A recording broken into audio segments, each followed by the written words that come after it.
He wakes up shivering 3 weeks later just before dawn at a Walmart parking lot in New Haven on the floor of a utility van they gave him. He is starting to get used to this pace of travel. He no longer remembers what it's like to be completely comfortable, and that's a blessing. His back and his knees and his shoulders and his neck all ache constantly, but it doesn't really bother him anymore. It is what it is. Mounted to the walls of the van, there's a first aid kit and a fire extinguisher. Aside from that, and him, and his angel, and his 3 sets of clothes, the van is empty. He checks his pocket. The $20 bill has rematerialized. He gets $20 a day, no more, no less. If he doesn't spend it, it's still there the next day. If he spends less than $20, the change in his pocket is replaced with a $20 bill. If he spends all of it, it rematerializes in his pocket. He will never have more than $20, and he will never have less. Not until his angel decides otherwise. Today he is wondering if he can buy a blanket with $20, because it's starting to get cold at night, and he sleeps on a metal floor. Aloud he mutters, "I don't want to complain, but..." And then his aching body shambles out the back door of the van, across the mostly empty parking lot, under the blooming dawn, to the front door of the Walmart. The front door does not open. According to the sign, the store opens at 7. He looks at the watch he bought a week ago, and it says 88, 88, 88. Sometimes his angel lets him check the time, but mostly it doesn't. Lesson. You will know what you are meant to know, and you will not know what you are not meant to know. He totters back to the van. In the glove compartment, his travel toothbrush is still intact. Sometimes in the night, the ants pull the bristles out, and he doesn't think this is because the angel doesn't want him to brush his teeth. He thinks it's a punishment. Usually when it happens, he knows what he did wrong. But he's been good, so this morning he brushes his teeth. Does he have any cigarettes left? He does not. He checks the pack in the cup holder, even though he knows it will be empty. He scans the horizon and sees a mobile sign across the street and a block down. The air is fresh and cool this morning. He can smell fall in the wind, even under the car exhaust, and the smell of himself. And even though he's getting sick and can't breathe through his nose for most of the day, he can still breathe through his nose in the mornings, and this morning he smells fall. He talks to himself. He does that a lot lately. He says, "Well, I got time." And from the passenger side of the van, he grabs the child's backpack with his angel in it. He can't imagine what people think when they see him. Greasy guy wearing filthy white clothes, cradling a child's backpack in his right arm.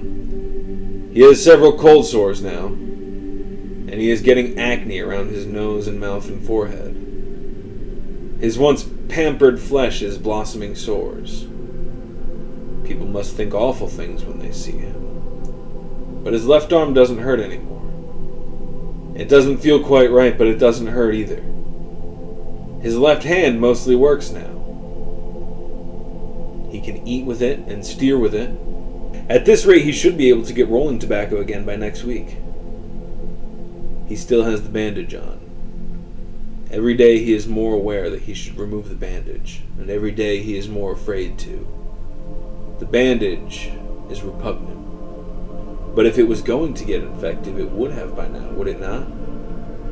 It feels fine. Not quite right, but, fine. He knows he's being stupid. He just doesn't know if he wants to see what's under there. When he reaches the mobile station, he looks at what they have for food. If he has to get cigarettes today, he shouldn't plan on having more than $5 or $6 left. They don't have any hot food, and jerky is out of his price range. He's just going to have to wait until the Walmart opens and get a can of soup and hopefully some water. He'll have to eat it cold, but he's used to that by now. So from a divorced father of two, he buys a pack of USA Gold and gets back $5.75, which should be enough. He asks for a book of matches and gets one that says Patterson on the back. Every gas station in Connecticut has these, and he still doesn't know what kind of business Patterson is. Probably natural gas or something. That's not effective advertising. The sunrise now looming over the Walmart parking lot is glorious. It takes him 3 tries to get his cigarette lit, and then he stands there smoking, watching it spread across the sky like hot melting sherbet across the cosmos, warming and waking the sleeping earth beneath. Nicotine courses through his veins. Soon the store will open and he will have a full stomach and water and a full pack of cigarettes. He closes his eyes and concentrates on the sun on his face. He has a lot to be grateful for.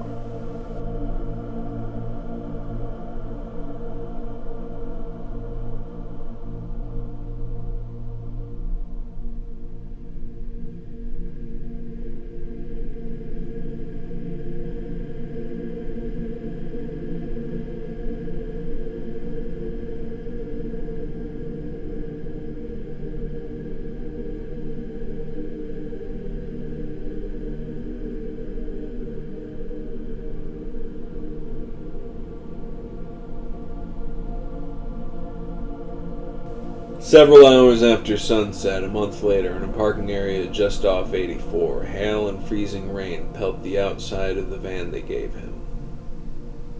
He is hugging himself, curled up in a front seat because it is too cold to lay down.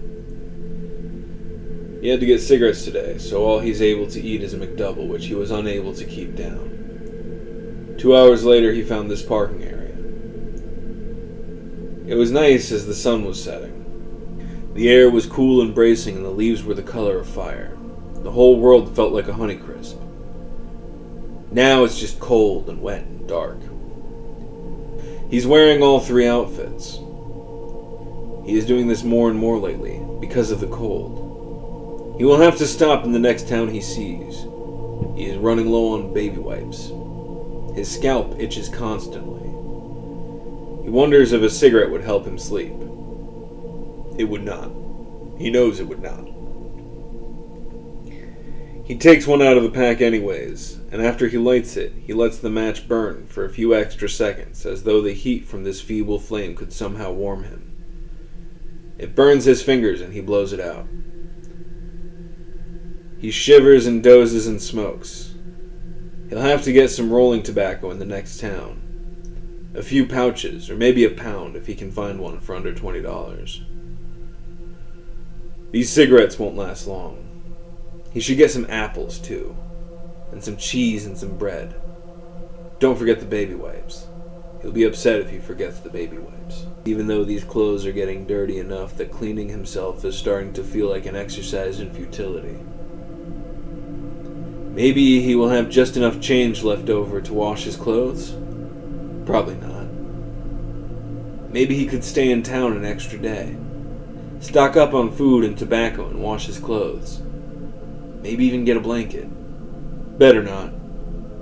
By the time he finishes his cigarette, he is dozing. He folds his arms and the knuckles of his right hand brush up against the filthy bandage on his left arm. He really should do something about that.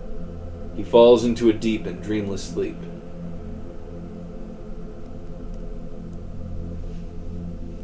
He wakes up in a vaguely familiar agony. He cannot lift his right arm. His 3 shirts are unbuttoned and there's a bandage on his right shoulder, underneath which is overwhelming, sickly pain. He screams and cries. He says, "What did I do? What did I do?" But an angel is a living thing, and all living things have needs, and what your angel needs is you, all of you. And your angel wants to make this as painless for you as possible, especially because, yes, you have been so good lately. But this can't always be painless. He stifles his last few sobs and wipes his tears on the back of his left hand. Then, with his left hand, awkwardly starts the van. As he drives away, it occurs to him that he has not left this seat in probably at least 12 hours. The residual tears and sweat and snot dry on his face in the cold air. Every bump he hits is a white spike of blinding pain. His teeth feel loose. He can't help being a little angry. He says, "I don't mean to," and then stops. And then he says, "But..." And then he grinds his teeth, and he blinks back more tears. It's okay that you're angry. Is it? After driving in silence for several minutes, he says, "I still love you."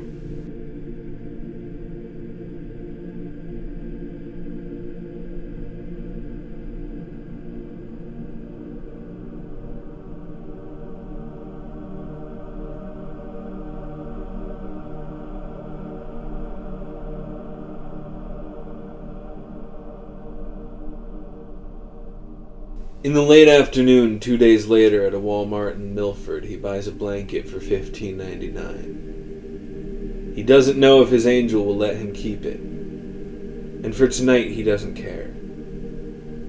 In the back of the van, he gingerly peels his shirts off one by one. The ants are busy on and around his right shoulder. He doesn't really feel them on his skin anymore. The bandage on his left arm is a deep and splotchy gray. He peels the medical tape off with his teeth because his right arm is useless. As he brings his forearm to his mouth, he has a moment of déjà vu, and he understands where both of his injuries have come from. He thinks he knew before now, or maybe suspected. Now he knows, and he can't suppress this knowledge. He can only accept. It's been 2 days and he still hasn't been hungry. When he finally gets the bandage off, there is no ragged crater in his flesh. It has been filled in with a pinkish-yellow waxy substance. When he makes a fist, it flexes like a muscle. Lesson: your angel's needs must be met, but the faithful will be recompensed. Wrapped in his blanket that night, he sleeps better than he has in months. There are no dreams. There is only deep, dark, oblivious bliss.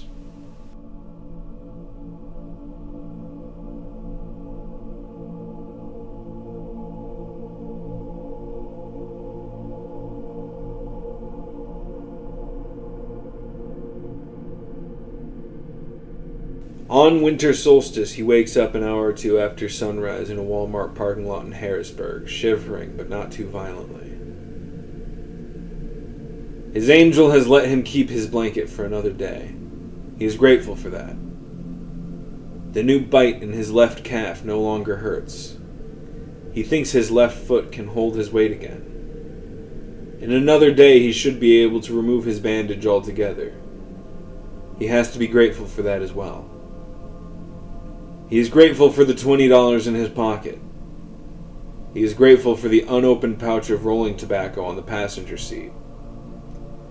He is grateful for whatever kept the tower from finding him again. Lesson: gratitude is born of adversity. He rolls himself a cigarette. He is grateful for the use of his hands, although it's been a cold night and his fingers are slightly numb, and he rips the paper on the first try. He puts his hands in his armpits for a minute and then tries again. This time he gets it. It snowed again last night. The only light comes from the passenger window, since the windshield and the driver's side window are both covered in snow.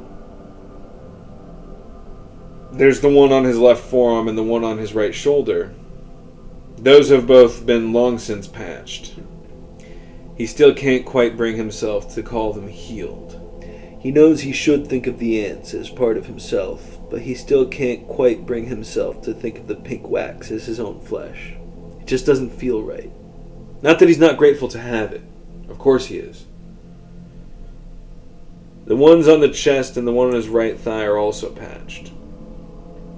The patches on his arm and his shoulder are ragged around the edges, but the ones in his chest and his thighs are clean, as though they were cut out of him rather than bitten. He is ashamed of how much time he spent looking for the knife that did it. He doesn't want to do anything, he's just curious. Still, if his angel doesn't want him to find something, he shouldn't go looking for it. It's a waste of time, and besides, it's disrespectful.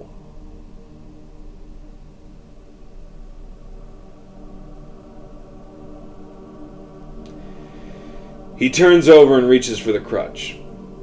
He doesn't know where the crutch came from. It was just there when he woke up with the bite, or cut, taken out of his right thigh. He has to be grateful for that as well. Gingerly, laboriously, he climbs out the door, standing on his right leg until he can situate the crutch under his left armpit. He experimentally puts a little weight on his left foot. Okay, not yet. Soon, though. Soon. But for now, the sun is up, so it's got to be at least 8 o'clock, which means the Walmart should be open, and he has to piss. Now he's in the grocery aisle, and this is his dilemma. The cabin is 2 hours outside Harrisburg, which means he can reasonably expect to be driving through woods and dormant fields for several months. What food can he buy for under $20 that will keep him alive for several months and requires no preparation to be edible? There has to be something, or his angel would not be sending him into the woods during wintertime. Would it hurt him if he ate beans and rice dry? He heard somewhere that beans and rice combine to make a complete protein. No, wait. Didn't he read somewhere, or hear in a podcast, that the reason why the Great Potato Famine killed so many Irish people and so few people anywhere else, even though it was spread all throughout Europe, was because Irish people were forced to sell all their other crops to the English, and that the reason they chose potatoes as the only crop they could grow for themselves is because potatoes are the only plant nutritious enough to keep a person alive as a single food source? He could get a couple bags of potatoes. He's pretty sure you can eat them raw. But the microbe that destroyed the only food source the Irish had left turned the potatoes into rancid mush. People died trying to eat it. If God did that to them, what makes you think God won't do that to you? Maybe this is another test? What did you learn in the saltwater tub? He buys 1 can of wedding soup and a 4-pack of lighters. Then he finds a Wegman and buys a 6-pack of Tall Boys. Then he drives into the woods, and sometime after dark he pulls over. He fills his stomach one last time and gets drunk to celebrate. He has no way to play music, so he sings for himself every song he knows by heart, smoking rollie after rollie and pissing up a storm. As he finishes his last beer, he is singing Break On Through and has sung the first verse and chorus 3 times consecutively without noticing. He will sing it 4 more times before he falls asleep without ever getting to the second verse. He sleeps wrapped in the blanket in the back of the van they gave him, with his right arm as a pillow and the patch in his shoulder pressing unconsciously against his cheek.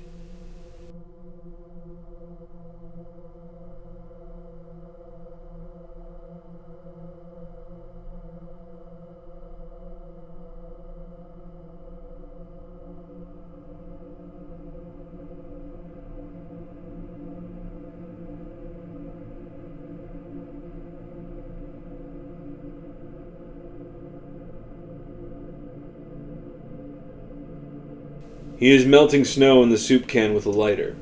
He has no idea what month it is, just that it's winter.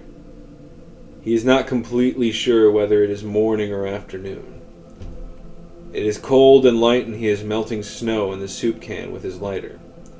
It is taking even longer than you would think. His skin is mottled with the pinkish wax where it is not covered in sores.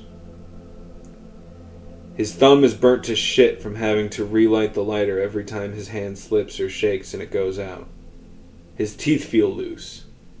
The van is idling. The heat doesn't work, of course, but he likes to pretend he can feel just a little bit of heat coming off the engine.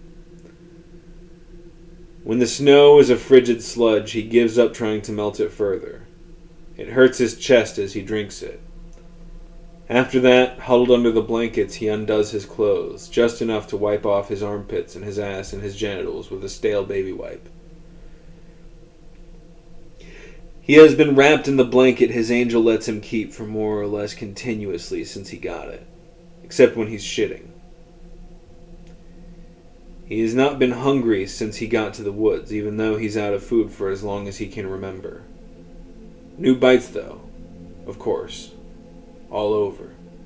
He puts the van they gave him in gear and continues on the slick and winding road through the bare, snowy forest. He still hasn't run out of gas yet, but it's been getting lower since he left Hartford. And now there's only a quarter tank left, and he has no idea where he is, but if he doesn't reach the cabin soon, he'll have to walk, and he doesn't have boots. You just have to trust your angel. Of course. He has no other choice, he knows that. But still, he can't help wondering if God or the angels know what they're asking. How can an angel understand the cold and thirst and exhaustion and cramps and sores and joint pain? How can an immortal celestial being understand nausea? He is tired. He is so very tired. What can he do? Keep driving. What else could there be? He keeps driving. The cold air chaps his lips and dries out his nasal passages. He doesn't mind. And it doesn't matter what his angel understands about hunger and thirst and human needs. He made his decision in the salt bath. He's not going to fail his angel. He would rather die.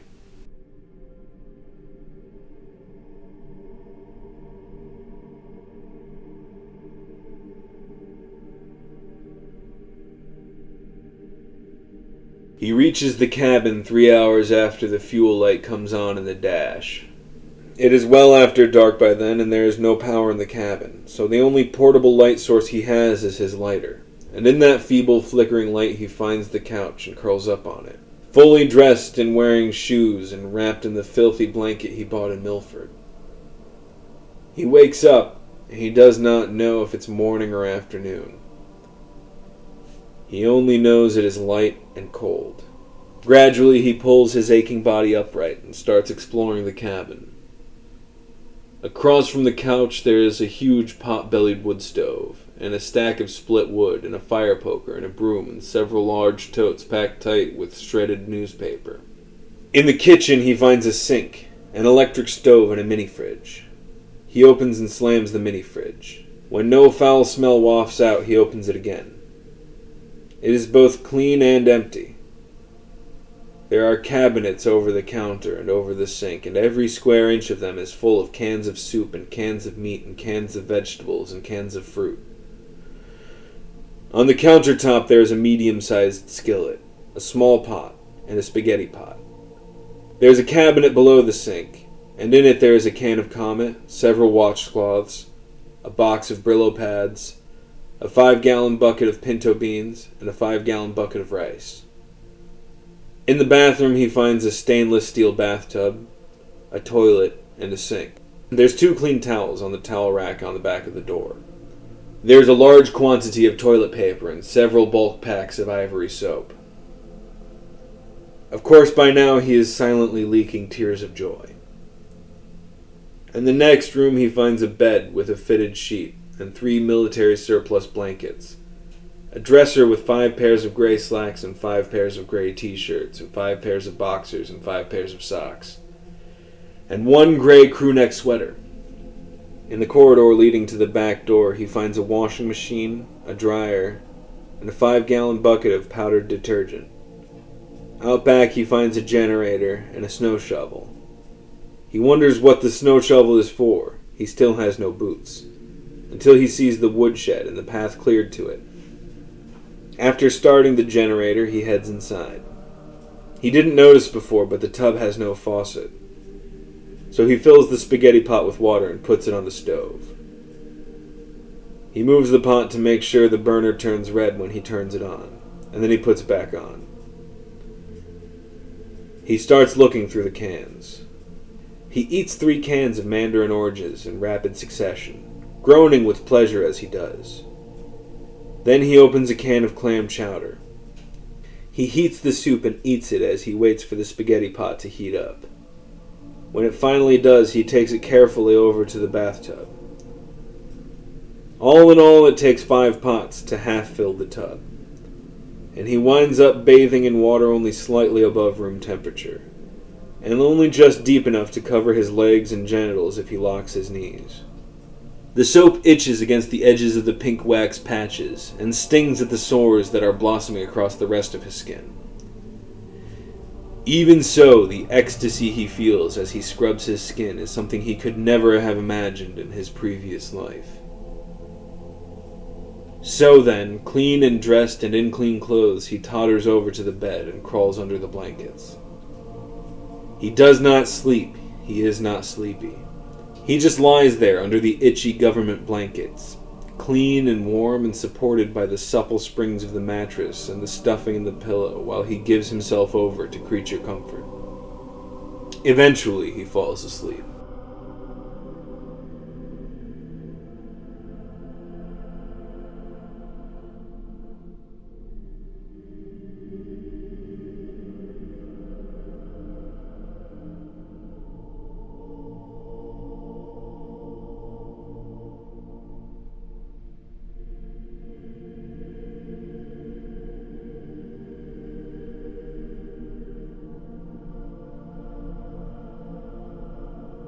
Gradually, his teeth grow clean and sturdy. The sores on his skin scab over and disappears.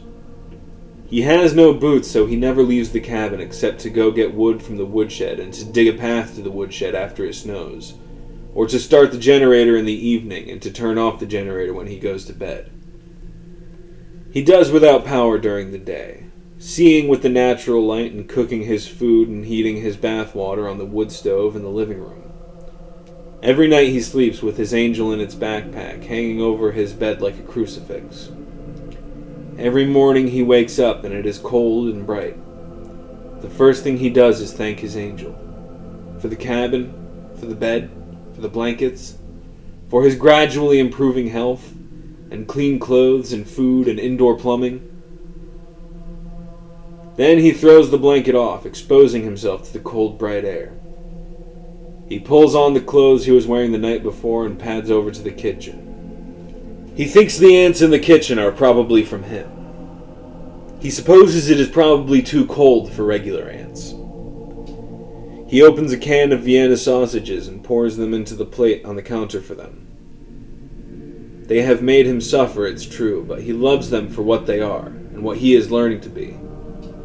An extension of the angel, an extension of God. He fills the large pot with water and empties a can of lentil soup into the smaller pot. He puts both pots on top of the wood stove and starts a fire underneath. Experience has taught him that the first part of the bath water will be boiling right about the time he finishes his soup. He pours it steaming into the stainless steel tub and takes it back to the sink to fill it. By now the Vienna sausages are swarming with ants. He watches them as they break the preserved meat down to microscopic chunks, to be carried away and eaten. He reminds himself to love them for what they are, which is what he is learning to be, an extension of his angel, an extension of God.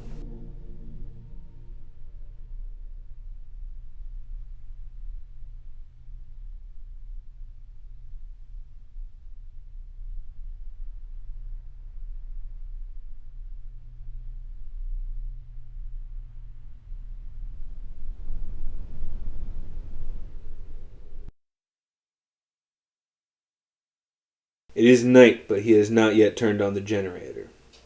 He is enjoying the darkness. He is sitting on the couch in front of the wood stove, and the door is open so he can watch the fire. Except that's not the reason the door is open, is it? Well, no. A thought has been fermenting in his subconscious, and it won't leave him alone. He is holding the backpack in sweating, trembling hands. You're thinking about giving up, aren't you? After all you've been through, after all you've sacrificed, you've suffered for this, you've killed for this, and almost died for this. How many miles have you come? And you want to give up because of the last few yards look too hard? No, that's not it. Then what? I don't want this. Typical human bullshit. Pride of gone with the needs of a dumb animal. But I don't want this. If you don't want what God wants, then the problem is with you. You're just going to have to learn to want what God wants. But I don't want to. That will come with time. No. He stands up. You sit your ass down. No. You can't stop me. Why give up, though? You're so close. All you've been through. All you will have to go through if you give up. It'll be for nothing. I will take back everything I've given you. You will be alone. You will die. You will die and be alone and lost and unguided and unprotected and homeless and hungry and wanted by the police. Please just think about what you're doing here. You're snatching defeat out of the jaws of victory. You're so close to being a part of God. I don't want to. He stuffs the backpack into the stove and closes the door. Immediately, the waxy splotches on his flesh grow warm. As the backpack burns, they melt, and the wounds they covered reopen. He falls to the ground, a bleeding, agonized pile. It may be a hallucination, but he thinks he hears the ants screaming. This is the first thing he's done in a long time that he doesn't regret.